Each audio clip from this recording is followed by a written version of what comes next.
I like the statement that says there is no one diet that is right for everybody all the time. Which means that as you start to get into your intuitive principles about the way that your body is and the things that it likes, the things that it doesn't like, over time your body does tell us things that if you can listen soon enough, you can correct the issue before it ever becomes a disease-causing process. Every condition that we talk about in terms of disease, when you look at them, they're all classified as degenerative, which means that it's falling apart. It's like, but I always like to think of it as a downwarding spiraling out of balance because the body doesn't have the proper reparative tools. It's like the carpenter to go out to build a house. If he doesn't have his tool belt with the hammer and the nails and the square and the rule and all the things that he needs, how's he going to go do the job? The body's the same way. It says, I need a lot of stuff, and I need it every day. And I need it in a consistency factor, and it likes it in food form, basically. It doesn't necessarily like to swallow pills to get it. But we live in a pretty crazy era. We live in a time where you can't always get the best. You can't always know exactly what's coming along the way. You can be a purist, but you'll become neurotic in some ways, or you can go live on an island maybe, and hopefully, but even the people living on the islands are finding trouble. I mean, there's a big old sea of plastic out in the middle of the Pacific Ocean. I mean, and that's out around close to Hawaii, and you're going like, man, what's going on? So when we really try to, we do the best we can, and that's what I tell most people, do the best you can. But it's amazing to me to see the people who do adopt changes in a positive way, and the manner in how it is reflected back out in not only the demeanor, the way that they think, but the way that they are, in the way that they don't have problems, don't always get every cold and flu, they don't, they're not sick. Their bodies are stronger. They're in a way of better balance. And even people coming with certain, quote, disease diagnoses, just because you have a diagnosis doesn't mean that your body can't respond. The diagnosis is because it's not been working right and it needs some intervention. Hippocrates said, there are moments where intervention can either facilitate or hinder the healing process. Where moments of intervention can either heal or hinder.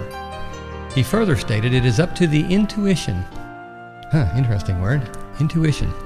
The art of medicine. Intuition of the practitioner, healer, teacher, and individual to know when is the right moment to intervene. Very interesting, very profound thought many thousand years ago. So the thing is, understanding the healing principle and really working with it is kind of the methodology of what natural medicine is based in. It's not trying to mimic allopathic medicine or work in that same model of thought. It's kind of like when I talk about herbalism, and I talk to doctors about herbalism, and I teach them some things, take a time or two, but I have to always caution myself to not reduce herbalism, which I consider to be a round peg, into a square hole. And it's very difficult because you try to communicate a methodology into a mindset that can't comprehend it because its framework is different.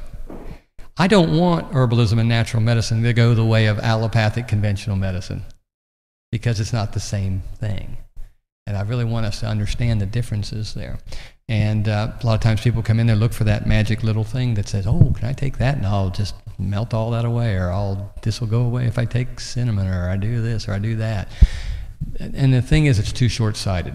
If we look at it from that surface perspective, without looking at the underlying root issues, we're going to really be missing the boat, and you'll spend a lot of money trying this, trying that, trying this, trying that, trying this, trying that.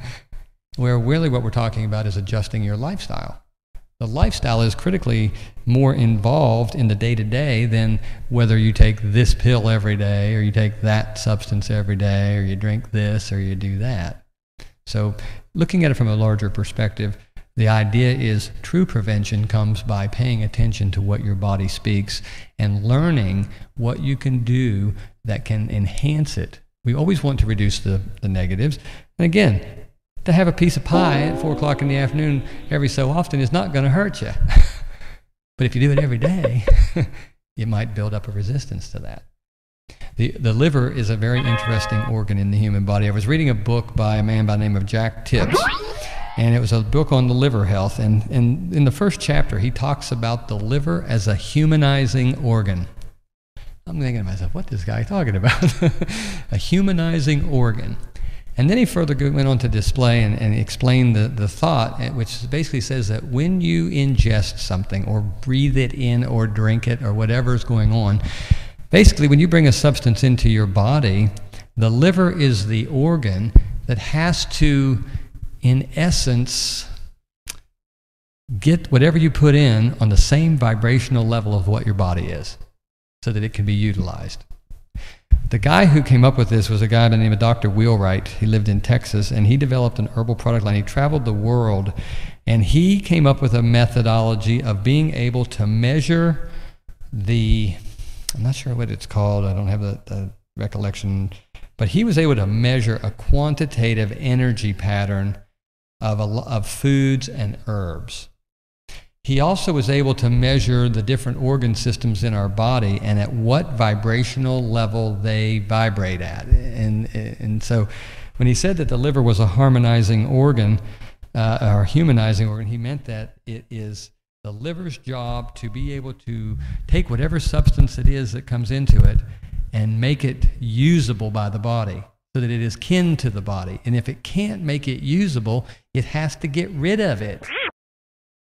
And again, when you look at physiology, we start to understand now that the liver has 4 very distinct metabolic pathways in which it neutralizes anything and everything that comes into it.